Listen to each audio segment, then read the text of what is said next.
Ukifikia hatua ya kukaa mwezi mzima uliwapigia simu wazazi, wewe tena ushajitambua. Yaani wewe hapo tena una sifa ya kujiita mhuni. Mhuni hata useme namba 5, namba 45, zote namba zako. Mwezi mzima nakaza mwanaume. Kaza kuliko na kaza. Sasa unajiita mhuni. Siku mbili unapiga simu nyumbani. Mafua tu kidogo unapiga simu nyumbani. Wewe sio mhuni. Wewe sio mhuni.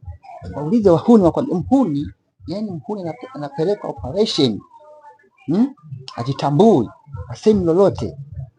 Huyo ndo mhuni sasa. Wana sifa kuita namba 7, namba 5, namba sifa zake zote. Wewe sasa mhuni na siku mbili unapiga simu nyumbani. Nimemisi mama. Nimemisi baba. Kaka, dada, hapo unajiita mhuni. Mbele ya wahuni. Wewe acha kuchekesha basi.